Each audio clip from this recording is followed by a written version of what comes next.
know this, but I really don't. Are children staying or going? Children are going to go. So, children, you may head on out. I didn't know where you were. I was trying to find you in the crowd. Well, nice to see so many of you in the house. Yes, happy Easter to everyone, you and your families. You know how excited the children are? When did we lose our excitement, right? We get older and we lose some of that. No, I'm serious. Really. We get older and we lose some of that. Don't you want some of that back? Right? Or even just in worshiping here, I still can't even feel my hands from rattle. I'm just getting the feeling back in my hands. No joke. I was clapping so hard. I wanted to punch Jameson next to me, but I know some of you would be like, what's up with the pastor, like hitting his kid, like during worship? That would be kind of weird, right? And all of you, by the way, you look so good, right? Why did so many of you dress up? I'm serious. We've taken the most powerful event in the history of the world and we've dressed it up in pastel. I'm serious. We have, right? And here we are on another Easter Sunday and the tomb is empty, right? I'm not fired up or anything though, so I'm just going to give you like a low-key message. But there's a feel in the house though for me. Jameson asked me, Dad, how many times have you done this? And I said, I think it's my 20th year in a row of preaching, and it's kind of but it's weird because Pastors Joe and Linda are not here this morning. They're not with us, so this is their first time I think ever. They're not in the house for Easter, so it's a little bit weird for me. Right, to see that it was hard for them to leave and talk to them, and they can't be with us, but they send their love right from home. And Pastor Joe he's doing well, he's getting better. Like in a few weeks you'll see him. So do you mind if we just jump into the Bible this morning? Can we jump into the text? So I'm just going to preach the wheels off of a couple of passages. If you've been around for any period of time. So by the way, last week was one of my all-time favorite Palm Sundays to be in here. Did any of you look at the donkey a little bit different if you read it or think about it? I don't know, for me, it changed my whole outlook on just really Holy Week and who that donkey was and what it represented. I don't know, whatever. The rest of you are like, what are you talking about? But just blow me off, whatever. All right, so we're going to be in the Gospel of John this morning. Right, there are 4 Gospels. The first 3 are called the Synoptic Gospels. And then you have John, number 4, bringing up the rear. And we are going to be in a very familiar passage. I think I'm on, or maybe I'm not on. I wasn't on.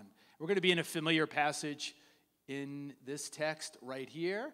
We're going to be in John 20. And I'm going to read you 9 verses. I'm going to try my best to get through all the verses without interrupting myself. But if you know me well, that probably won't happen. On the evening of that first day of the week, when the disciples were together with the doors locked for fear of the Jewish leaders, Jesus came and stood among them and said, "Peace be with you." Like I said, I got to stop right there. Now listen, right? The doors are locked. We call Easter Sunday what? What do we refer to it as, and I alluded to it before. We refer to today as, all right, class. All right, you gave me the religious answer. Do I have any football? Scott, it's the Super Bowl. Thank you, right? We refer to it as the Super Bowl. This is it. This is when people come out across the world. They come to churches everywhere, right? And we celebrate this amazing event that transformed history, as Naeem said before. We reckon time based on, right, the birth of Jesus Christ. It's kind of crazy when you think about that. Now, I bring that up because the doors are locked. It's Easter Sunday. The doors are locked for the disciples when they're here, and we always look at this like this is the greatest event that's ever happened. Yeah, this was amazing, and there's so much excitement, but have you ever had an experience in life where you were super excited about something, but you were also fearful at the same time? All right, then you understand Easter. You have to understand it that way, that the doors are still locked. He's risen, but the doors are still locked because they're afraid of the Jewish establishment and what they may get, what may happen to them. Are we going to face a similar fate to that which the Messiah, the one that we've been following, faced? Super Bowl Sunday. Jesus said, "Peace be with you." After he said this, he showed them his hands and side. The disciples were overjoyed when they saw the Lord. Yeah, that's an understatement, John. Again, Jesus said, "Peace be with you. As the Father has sent me, I am sending you." And with that, he breathed on them and said, "Receive the Holy Spirit. If you forgive anyone's sins, their sins are forgiven. If you do not forgive them, they are not forgiven." Now Thomas, also known as Didymus, one of the 12, was not with the disciples when Jesus came. So the other disciples told him, "We have seen the Lord." But he said to them, "Y'all are tripping unless I see the nail marks in his hands and put my finger where the nails were and put my hand in his side, I will not believe." And then somebody underlined this. I don't know. Maybe it was me. Maybe it's important. I don't know. A week later, not a day later, not 2 days later, not 3 days later, not 4 days later, not 5 days later, not 6 days later, a week later, his disciples were in the house again, and Thomas is with them. Tommy is with them. Didymus is with them, which means the twin. Though the doors were locked. These guys love to lock the doors, right? They love to lock the doors. Jesus came and stood among them and said, "Peace be with you." Then he said to Thomas, "Put your finger here. See my hands. Reach out your hand and put it into my side. Stop doubting and believe." Thomas said to him, "My Lord and my God." Then Jesus told him, "Because you have seen me, you have believed. Blessed are those who have not seen and yet have believed." This is our first text this morning. You know, when I was in grad school, I was thinking a lot about this week. There was a professor that had us do an assignment, and we started a class. Now, these are people that are in a room that are either pastors, people that are aspiring to, become pastors. And by the way, there were, people that were priests. I mean, you name it. It was Catholic, it was Protestant, all different denominations in the same room. And the professor asked a very interesting question. On a piece of paper, right now we don't use paper, everything's digital, write down the names of the 12 disciples, and let's see who can do it the fastest. Okay, right? No, I'm not asking you to do that. Some of you are afraid. Some of you are like, is he asking us to do that, right? No, I am not asking you to do that. I'd be afraid of what I would get back if I did. Okay? No, right? Come on, I would be. Now, for me, though, even there, how about this? 10 minutes. Not one person in the room had all 12 written down after 10 minutes in the room. I got a lot of them, right? I think. But how many of you, honestly, if I went around, could name all 12 right now without looking anywhere? On your phone, in the Bible, nowhere, you get all 12 right. Because I'm going to make you come up. If you think you can, Frank, I'm going to test them right in front of us, right, to see. So he asked us to name the 12, and, kind of cool when you think about it, and everyone's writing stuff down. And then you think about this. You think about the fact that a lot of them were sets of brothers, right? You have Andrew and Peter, which many of you probably know. Then you have James and you have John. Then you have Thaddeus and another disciple, Simon. Then you have Matthew and another brother named James the Lesser. How would you feel if you were referred to as James the Lesser? Yo, Jay, which one? The Lesser. How did that, maybe he was shorter than the other James? Short James and tall James? I don't know, but I wouldn't have liked that, and my name is James, right? Then you have Philip, then you have Bartholomew, sometimes called Nathaniel, and then bringing up the rear, you have Thomas and Judas, the betrayer, right? Every time they are listed in the Gospels, they're listed in the Synoptic Gospels, Matthew, Mark, and Luke, they're always in the same order. Who do you think is first? Peter, right? Peter's always first. Who is always the last?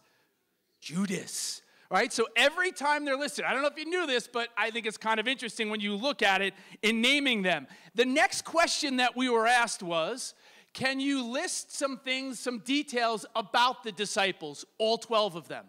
Oh, geez, really? Okay, here we go. Now, certain disciples we know things about, right? You know things about Peter. He's bold and he's courageous, right? And all of his foibles, everything that he does, he falls here, he denies Christ. And then you have somebody like John, and you know John, right? He writes the Gospel of John, letters, 1st, 2nd, 3rd John. He writes Revelation. He's exiled. He's on Patmos. So you know certain things about the disciples. But there are a lot of, some of these guys, we don't really know that much about them, correct? The Bible doesn't give us a heck of a lot of information about some of the disciples. That wasn't the last question. The last question the professor asked us was, who do you identify most with out of the 12? These are good questions, though, right, to start a class, right? Who do you identify most with? And who do you think was the number one answer? Judas? Let me ask over here. Let me move over here. Okay. Which of the I'm kidding. It was Peter, right? Peter, most people in the room, because they're like, no, that's me. I'm bold, I'm courageous, yeah.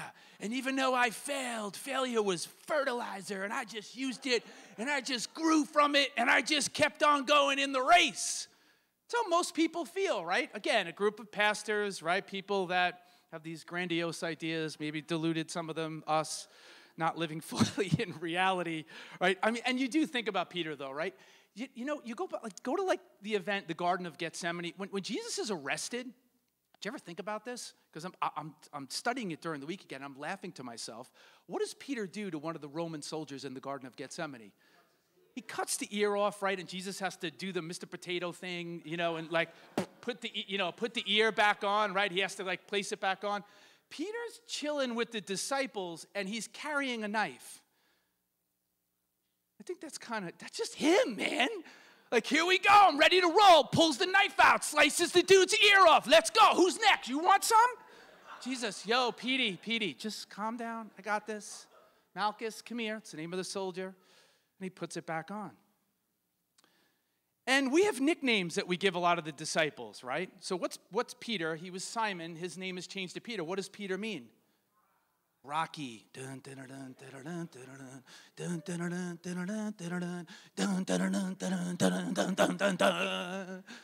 that kind of fit Peter, though? Doesn't it fit him? Doesn't it fit his personality, right? We have James the Lesser, right? And you look at a couple of them, and you move on through, is it fair? Why do we call him he's the rock? Jesus calls him the rock. He is the same guy. Think about this. He is the same guy who denies Christ 3 times, and when he's asked one time, are you associated with him?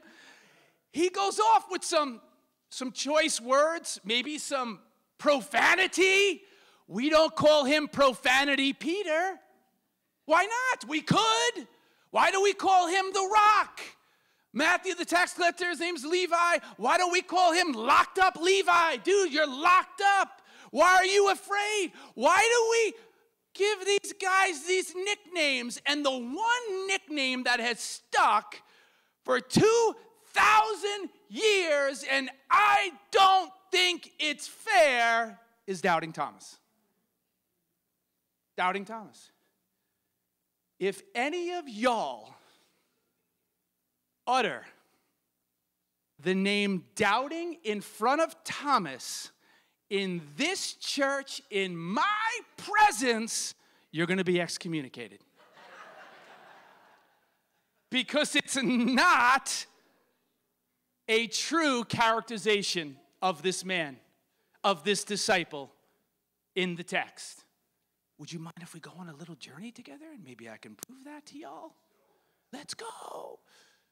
He is not even mentioned in the first 3 Gospels. He's only mentioned in John, and it's 155 words that we get. He emerges as this distinct personality. We see him in a minute. I'll go to the other passage. We see him in John 11, and then we see him here in John 20. And we find out some certain things about this guy. So what do we hear in this text? Before I go to John 11, what do we know about the first time that Jesus came to visit the disciples? He's not there, right? So he's not there, and then what happens, because I want you to use your imagination, as this event took place, when he comes back at whatever time, he sees the disciples, and Peter is the first one to tell him, yo, Diddy, his name's Didymus, right? You wouldn't believe what happened. Guess who came? I don't know, who came? Who came, Peter? Right? He's dejected, he's despondent, he's depressed. Their leader has died. And no, keep guessing. I'm not telling you. Ever play a game and somebody like, just guess who it was. Guess what happened? And you're like, I don't know. I just guessed 50 times. I don't really know. And I do that too. She just looked at me and said, you do what I do. I love it. It's a fun game to play to make somebody keep guessing. I'm done. Just tell me who it is. No, keep guessing, Thomas. And then finally, he's like, yo, JC was here. He was here. I'm telling you. And Thomas is like, no, he wasn't here. Guys, all right, it's not funny. Guys, I'm upset. Please stop with the joke. Jesus was not here. What do you think it was like when they came? Do you think he came in? Come on. Do you think he came in and they were like, hey, Jesus was here? You missed him. I don't know, Tom. Whatever you were doing, Thomas, you just missed him. What are we going to eat now? They were probably out of their minds, right? Jumping up and down. You missed it. Oh, my gosh. Like you missed like a play, like in a game or something. I can't believe you missed the biggest thing that happened. And Tom Brady. That's right. Very true. Good point, Michael. So there they are. But I don't know about you, but I think I see a lot of myself in Thomas. Like if I was to be asked that question now, as somebody that has been in ministry for over 20 years, somebody that has more life experience as I move to the second half of life, and wherever you're at, I see myself more in the character in this text than ever before. And maybe some of you, as we look at his story, maybe some of you will feel the same exact way. But I think when you talk about labeling him as doubting Thomas, we live in a world where we love to label things. Oh, get ready. We label things. We label everything. You know what? We label things to accommodate our assumptions. We label a group of people. We'll label somebody. And come on, we carry, all of us do, we carry stereotypes. Whether somebody is white, somebody is brown, somebody is black, somebody is female, somebody wherever they live, you're from the South, you like this, you dress like this, you do this. And we carry these stereotypes and these assumptions around everywhere we go. And we have the ability, or we have a proclivity, I should say, to label things. But when you label things in life, you limit things in life. And here we are in a story where this guy is labeled from one event in his life. And you know, sometimes it's easier, I don't know, sometimes it's easier to label something than it is to actually live it. Right? It's easier to label it than live it. Like, we as Christians, what do we wear? What do people wear around their necks? They adorn crosses, right? Crosses. And we wear those crosses. Do we forget sometimes that that was an instrument that was used, right, to execute people? It was a form of torture. And I'm not telling you, listen, I think it's cool when people wear crosses. I'm not saying don't wear them. But you have to understand, again, you can label something, but it's easier to label it than it is to actually live it. And labels limit things. Thomas wasn't there that day. Can I put before us, maybe for the first time, I don't care how long you've read the Bible, maybe for the first time, have you ever considered that maybe Thomas just wasn't a punctual person? No, really. Maybe Tommy was just late. Maybe he was running to Chick-fil-A to get some food for the boys. Nobody knows where he was. Maybe he was home helping his parents. Maybe he was out somewhere else. The Bible doesn't tell us where he was. Maybe he's tardy Thomas. I don't know. Where's Thomas? Oh, he's not here again. He's always late.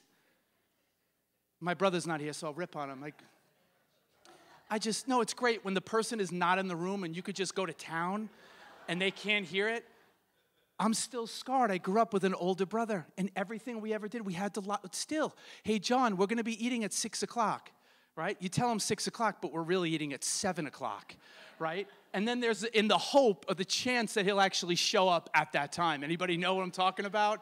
If somebody in your life and if you don't know somebody, it's you, all right? Come on, it's true. So what we do, we like to fill in the blanks about people. Do you know Peter and the other disciples did not have greater faith than Thomas? Whoa, what did you just say? I just read, yeah, they did not have greater faith than Thomas did. They had a different perspective than Thomas did because Jesus comes back the second time. Yeah, just give me a few minutes to prove my point. Their faith is not greater than his was. And just because he had questions, we live in an age of skepticism, and we're not allowed to ask questions. Listen to me. As long as I have air in my lungs, this will always be a church where you can bring your doubts, you can bring your questions, and you can bring your concerns. Because I know in a lot of churches, you can only bring certainty through the door. Not here. You're allowed to bring your doubts. You're allowed to bring whatever you have going on. And I don't have all the answers, and nobody else does. And I always tell you, if somebody has all the answers, you run as fast as you can like Forrest Gump and get out of there. It's true. I meet Christians. I'm like, hey, man, I'm really busy. I got to go.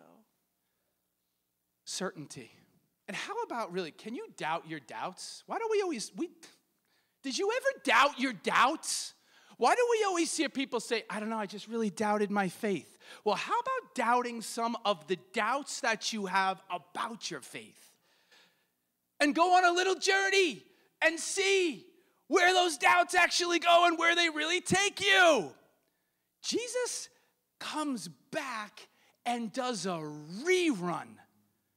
He does a rerun in this story. He came back for one person, and he comes back a week later. He says, I got to run it all the way back. Can you think about all the things Jesus had to do before he's going to ascend to the Father and sit down at the right hand of God to say it's finished? He tells his heavenly Uber, hold on, there are some things that I have to do, and one of those things I have to do is go visit a guy named Thomas who wasn't there the first time I visited the disciples.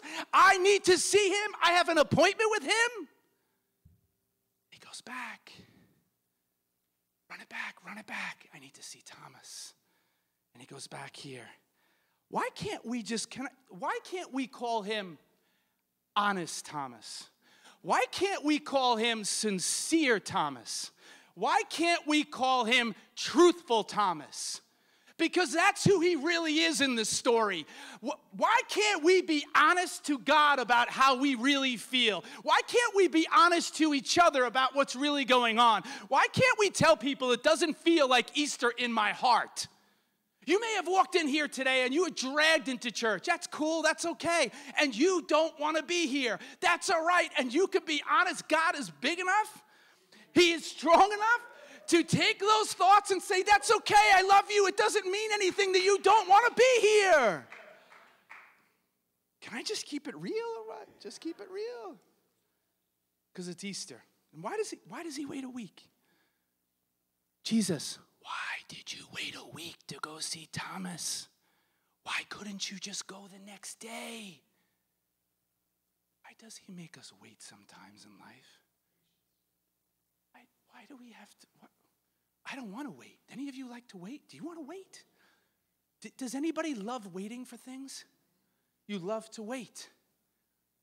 I think Jesus is making Thomas wrestle with his faith for a full week. You need to wrestle. And you know what, guys? Please hear me. Please hear me.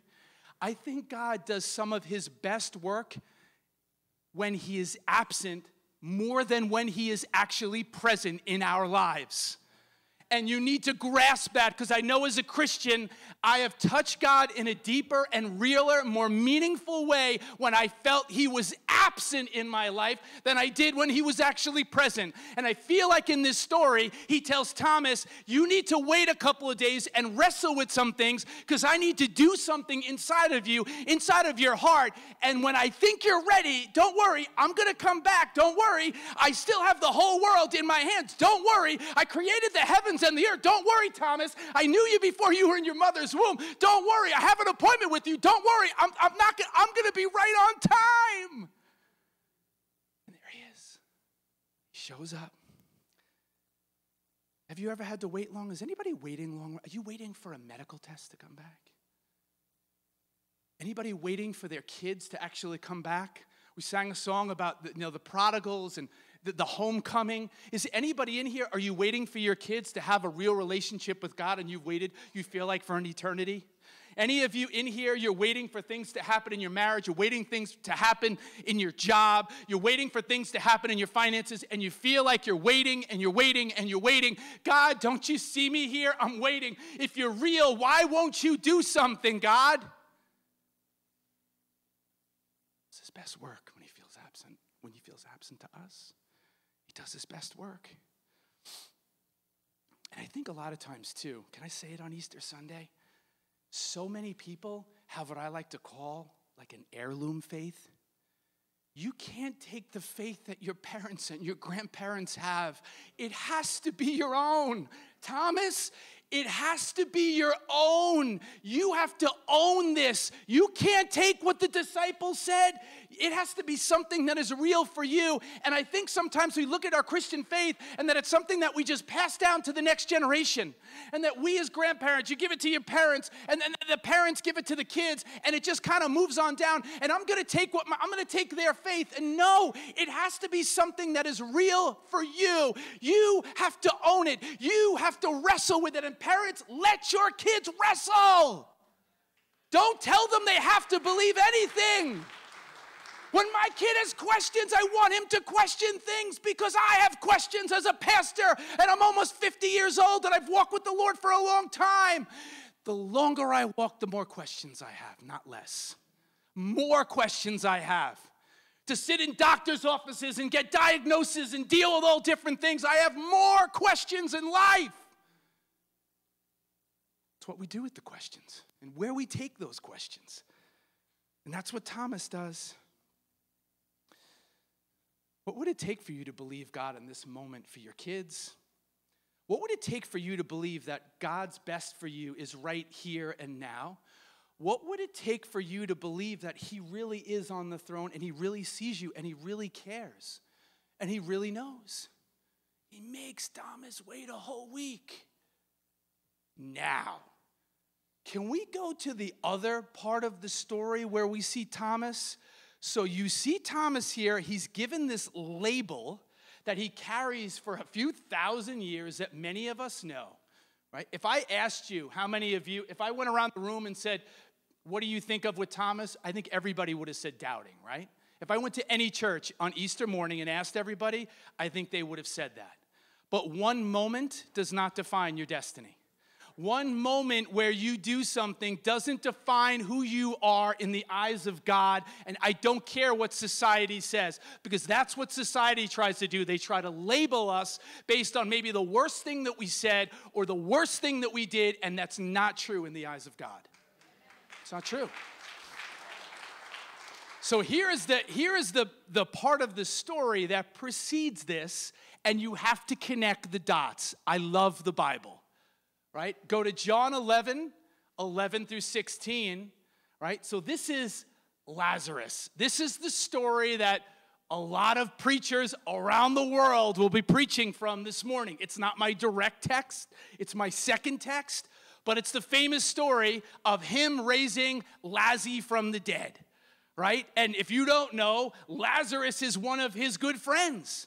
whenever he was coming through Bethany and he's traveling, Lazarus has two sisters, Mary and Martha, and I don't need to get into the whole details of all that. If you've never been to church before, you don't really know the Bible. These are just two sisters. One sister was like Martha Stewart and setting everything up, and everything had to be perfect, and she's cooking and she's cleaning, and the other sister just wanted to sit at Jesus' feet, and the one that was doing everything would criticize the one that just wanted to sit at Jesus' feet. And then you have their brother Lazarus. So Jesus, when he was looking for a good Airbnb, he'd always come to their house. And he'd always stay there. So here it is, Lazarus is sick, and Lazarus is going to die. And Jesus purposely waits an extra day, and I've taught on this before, and it's so cool when you look at the Jewish customs of what Jesus is doing here in this moment when he waits, because the Jews believed he waits 4 days. The Jews believed after the third day, the soul then leaves the body. So Jesus rolls onto the scene, and he's kind of like, oh, you think the soul left the body? You think you know everything? Okay, I'm going to raise this guy from the dead, my friend Lazzy. The tomb's going to come open, he's going to come out, and everything's going to be crazy. But look, now that I gave you gosh, that was just a quick. After he had said this, he went on to tell them, our friend Lazarus has fallen asleep, Jesus speaking. But I am going there to wake him up. Telling his disciples reply, Lord, if he sleeps, he will get better. Jesus had been speaking of his death, but his disciples thought he meant natural sleep. So then he told them plainly, Lazarus is dead, guys, wake up! And for your sake, I am glad I was not there. Can we give Jesus a little credit dealing with this crew? He's constantly telling them things and they just kind of miss it. Guys, just sit down, please. Let's just make it really simple. That's what this is like with the master teacher. He picks this eclectic group of disciples and he says, I want you, you're fishermen. Okay, I want you guys. You're the tax collector. They hate you, but come on, you can follow along with me. So he tells them plainly, Lazarus is dead, and for your sake, I am glad I was not there, so that you may believe, but let us go to him. Then Thomas, also known as Didymus again, which means the twin, right? So he has a twin. Isn't that kind of cool? So there's two of Thomas. Do you ever feel like there's two of you? I'm serious. Do you ever feel like there's two of you in how you are in certain ways? People, listen, I get it all the time. I'm in church. I am not past, everyone calls me James, right? I'm James. And I'm a little more, what's the word? Help me, honey. I'm a little more, in this kind of atmosphere, I'm a little more formal. There's another side of me that my friends, people will call me Jimmy. And Jimmy is a little crazier than James is. Jimmy's the kind of guy, if there's a cliff to jump off of 60, let's go right now. Where are we going? Let's go do things. I get a little nuts, right? Some of you probably can't see it, but I'm kidding, right? But there's two, you have two of you too. If I ask the person next to you, there are two of you also. Get to the story, dude, get to the story. Then Thomas said to the rest of the disciples, let us also go that we may die with him.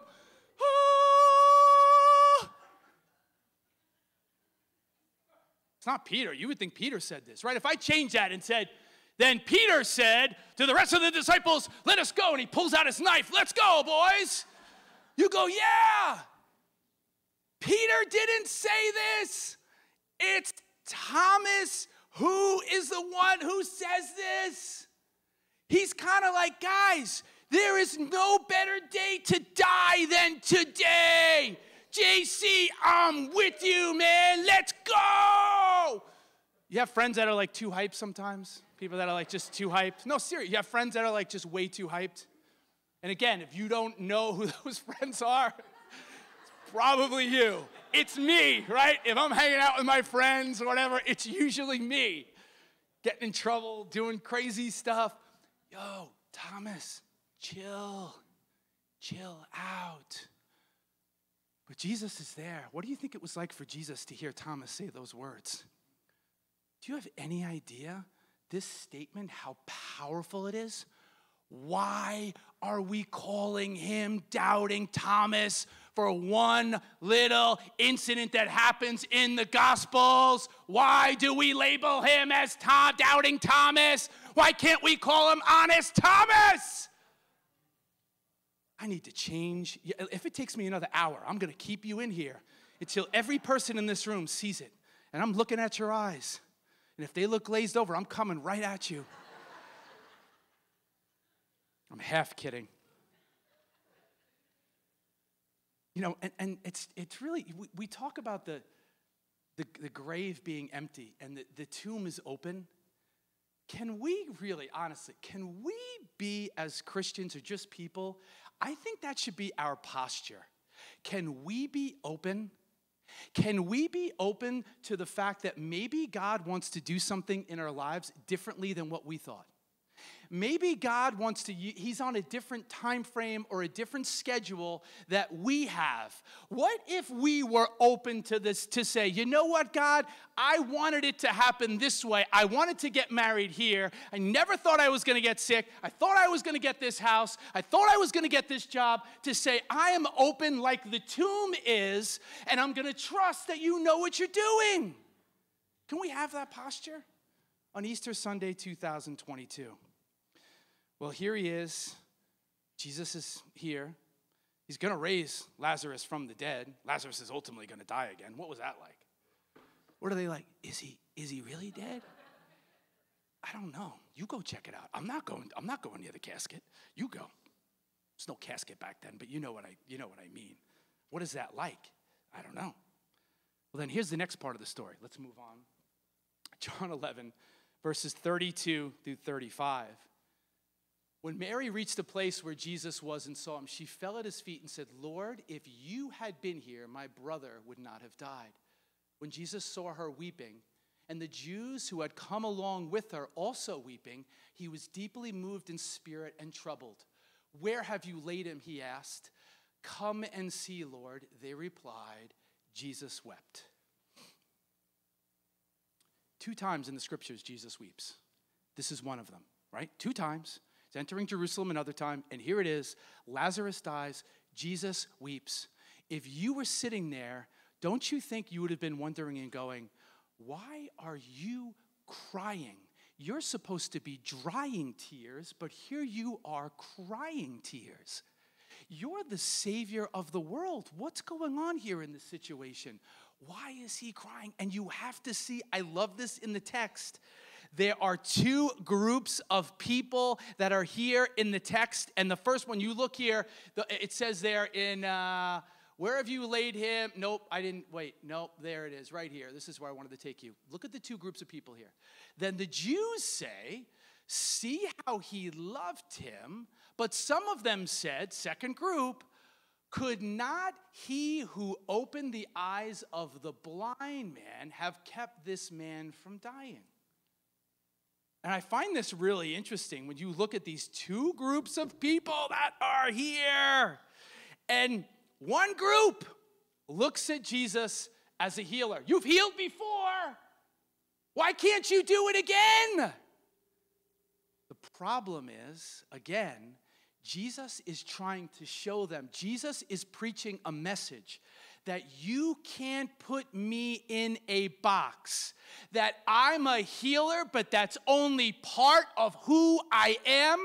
I am so done with churches and denominations that put God in a box and everybody has it figured out. And there are white churches and there are black churches. And there are Baptist churches and there are Presbyterian churches. And every church, even we're a non-denominational church, that's a denomination. And everywhere you look, everybody has God figured out. And everybody thinks they know who Jesus is. When Moses was talking with God and God says, you're to go to Pharaoh and you need to tell him, let my people go. Moses says to him, who do I say sent me? And God says, I am. What? I am, what? I am, yeah, go ahead. No, Moses.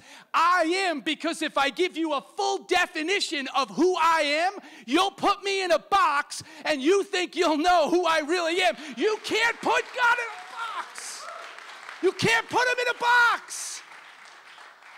He's coming on the scene right here and he's trying to tell them, if you only know me as healer, you'll only know a part of me. You realize I'm going deep. I got the scalpel deep. This isn't the surface. I don't do that on Easter. I did years ago. I don't do that. real meat. Go deep. Jesus is saying you have to understand that's only part of my nature. Stop trying to define me by what you think you know. They defined him based off of their limited experience with him. Oh my God. That's how they're defining him here. You open a blind, if that's all I am to you, no wonder he's weeping. They miss it. They're missing the point of who he really is. I don't just want to be a healer. I don't just want to raise the dead. I want to live inside of you. That's the message of Easter. And here we go. We're in church, and the music, I don't like the music. I don't like the music. It's too loud. I don't like that. The preacher, he's too loud too. Yeah, I'm loud. Come on, and we sit and we judge and we evaluate everything. And Jesus is like, stop putting a lid. Stop labeling. When you label things, you limit him. Stop limiting what your God can do in your life. Stop. And he says this here. They've labeled him as the healer. I'm almost done, I promise. I'm almost done. And have you ever thought, God, why didn't you stop this? I thought you were Mary, I thought we had a relationship. I thought we were cool. I thought you were going to come heal them. I thought you were going to do that because I know you're powerful. The widow's son, you did it before. Why can't you do it to our brother? You loved him. Has anybody had a year like that?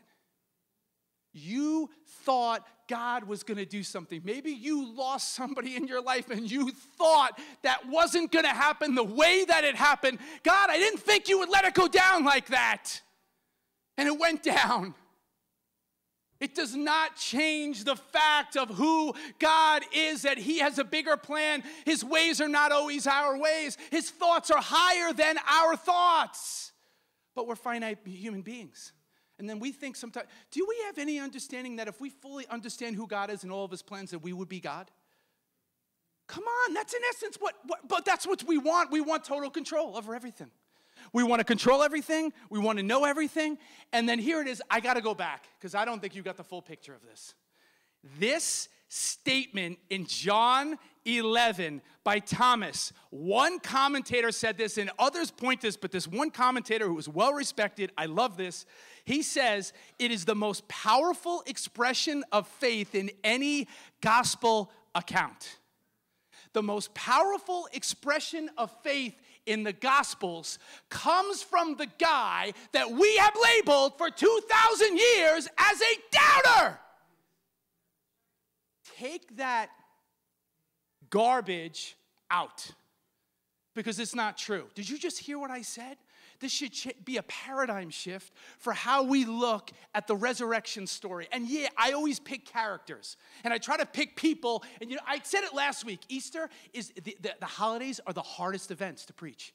They're not easy. This isn't like, woo, yeah, woo. These are hard because people think they know the story. And some of you don't want to be here. I get it. That's okay. That's okay. These are the hardest weeks to preach. But I like challenges. Because this is the gospel. This is the most powerful expression. He's not saying, and this one scholar went on, and I love this. He says, well, Thomas says, my Lord and my God, not teacher, not Messiah, but God. He is stating a matter of fact, just like 2 + 2 = 4. That's what Thomas is explaining. Just like the sun is out and the sky is blue. He's saying, my Lord and my God. He makes it personal. That's who Thomas really is. But we've defined him by a moment. We define him by a moment of something that happens, and we kind of miss out on all of this. But what if that's really not the truth? What if Thomas has amazing faith? What if Jesus respects the fact and loves the fact that he comes on the scene and he says, no, Thomas, don't doubt but believe, but it's okay. Put your finger here. Go ahead, put it on my side. Here, look at my hands, Thomas. No more nails, Thomas. Just scars, sacred scars. Thomas, it's all good. Scholars also point to this. Can I have Tommy? You can come up and play. Terrific Tommy. That's who that is. Talented Tommy. Yeah, Tommy, give it up. Yeah. Amazing. That's what they're going to call you at home now. Where are your parents? Kat, that's what, hey, don't make me come at you, right? Hey, has he ever lost his temper, ever gotten angry about something? Oh, jeez. Then I can't call you Tantrum Tom. Kidding, whatever. All right. Thomas, I love you. You're great. So this is an incredible confession of faith. And I want to take you, this is the end. When you look at John, did I go to the wrong, did I take you to you know what? I didn't take you to the right passage. Now I got to read it. Babe, give me my phone. This has never happened to me before. I forgot to put up my passage for you. Who's got their Bible? I don't even have my physical Bible. I got to read you a passage, but I kind of like this right now because this is so not me, so I'm actually enjoying this. I'm actually enjoying this, that it's out of my comfort zone, maybe? Let me just read you what it says. I kind of know it, but I want to nail it for you. So John finishes the book, the Gospel of John. You guys maybe you want to it's the last few verses in John. And look what he says. He says this right here in 30, verse 30. He says this, 30 and 31. Jesus performed many other signs in the presence of his disciples, which are not recorded in this book. I do have it up. Oh, you know what I did? No. I put John 11 and it's John 20. So now I don't get to eat Easter dinner. That's my punishment, I guess. It's all right. I'll live. Jesus performed many other signs in the presence of his disciples, which are not recorded in this book. But these are written that you may believe that Jesus is the Messiah, the Son of God, and that by believing you may have life in his name. All the books in the world would not be able to contain all of the miracles that Jesus Christ performed. John chooses to close his gospel account, and when he thinks back, inspired by the Holy Spirit, and he thinks of all the events, every blind person that can now see, every deaf person that can now hear, every person that was raised from the dead, every situation. He takes the kid that fed, 5,000 and 4,000, right? He takes all these situations, and he says, I want to end with Thomas. I want to end my book, the last of the Gospels. He doesn't know it's going to work out that way, and he's not writing, let's make this chapter 20. He's just writing, and he says, I have to finish this book telling everybody about the event with Thomas and Christ when Jesus came back the second time. And you know what he does? You know what he says? And you know what the title of my sermon is this morning? And usually the pastor is supposed to tell you in the beginning. My sermon title this morning is Unlabeled. Unlabeled. Stop labeling people. Stop labeling situations. Stop labeling your God for what you think he's supposed to do in your life. And stop labeling my man Thomas. But if you are going to label him, at least label him the correct way. No doubt, Thomas. Thomas, leave no doubt. Remember the Titans when he tells the team to get out there. Boys, they gain 1 more yard. Leave no doubt. Mike, did we? It was almost like we talked that was going to happen at the end of the sermon. Can't leave you. I remember the Titans as you leave an Easter sermon, right? But here's the truth of the story. This is really true. So I mentioned to you all the disciples. And yeah, you see that one scene, right, in John 20, where it looks like Thomas is really doubting. To me, he's just being honest to God. He's being honest to Jesus about the whole situation, and he just needed a little more faith. I kind of lean more toward the intellects and people that defend the faith, apologetics. That's just my bent. I don't know. I love it. There are certain people that can have an experience and and it's cool. They experience God in a real way and they become Christ followers. There are other people that they have to be shown the way. They have to read a book by a C.S. Lewis, Mere Christianity, and millions of people come to the faith. I look at Thomas as this kind of guy that, you may look at it like he's doubting. No, he's just wrestling through some of his stuff like all of us need to do. Where does his life end up? This is an artist's rendering. Thomas will go on to what is modern day India today, and he will evangelize the snot out of that place. And he will be executed. He will be beaten. They took hot plates and tortured him. And then they took a spear and stabbed him and killed him. But I can't not think about John 20, that the last thing Thomas thinks in his life is about his Savior. And I have to imagine when he put his finger in his side and he puts his finger in his hands, Thomas also takes a spear. I don't know where he's hit, but I have to imagine when there was a homecoming and he went to see Jesus and he sees the Father, the joy that was there. Jesus, I ran my race too. And he didn't call him. He said, honest Thomas, sincere Thomas. I knew you were going to run your race really well. Can I tell us something, saints? We are in an hour in the church. I believe as things are getting later, do I need to tell you that with what you see out in the world? We are not going to stop talking about it because people are still sleeping at the wheel with what we see. I'm not talking about our government in Washington.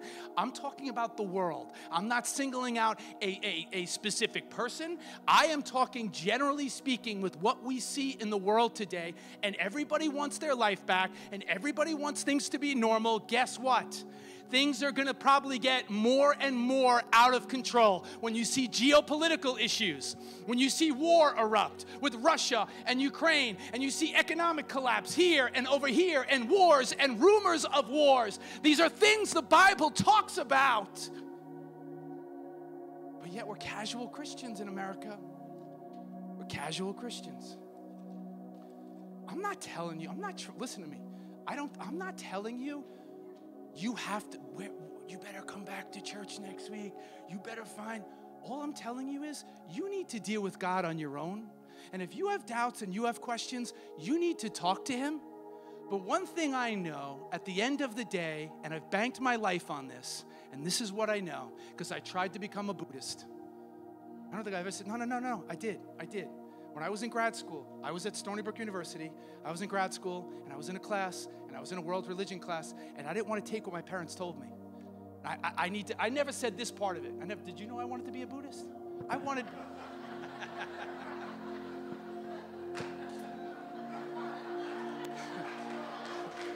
Are you still going to come home with me later on? Can somebody give me a ride home after church?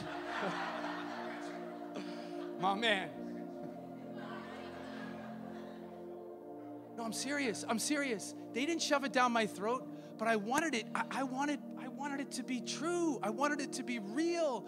And my parents were like, go ahead, go. There's no line. Just go. Search, do what you want. And I kept coming back to, and I kept studying all of the reasons why. And it passed the historicity test, unlike all these other religions. When I look at Buddhism, and I look at Islam, and I look at not Scientology, Mormonism, I look at all of them, they all failed just the historicity test. I know beyond a shadow of a doubt, and I could just go for another hour right now and tell you, I won't, no, don't worry. But I could go for another hour right now and give you all the reasons why we stand on good ground that you're sitting in a church, that we can believe beyond a shadow of a doubt that the tomb is empty.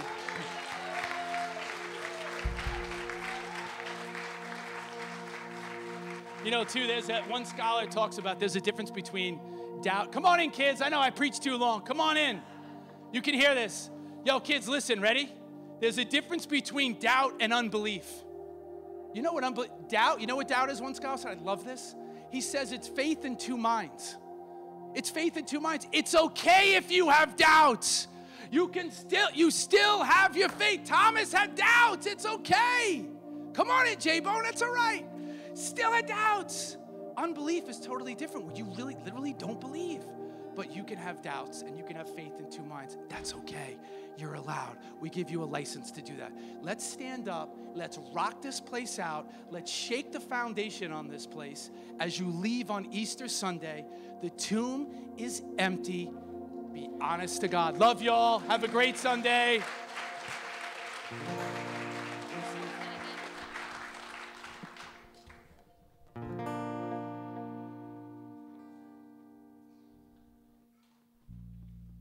And I see bright crimson robes draped over the ashes, wide open tomb where there should be a casket. The children are singing and dancing and laughing. The Father is welcoming. This is our homecoming. Roses in bloom pushed up from the ashes. Rivers of tears flow for good times and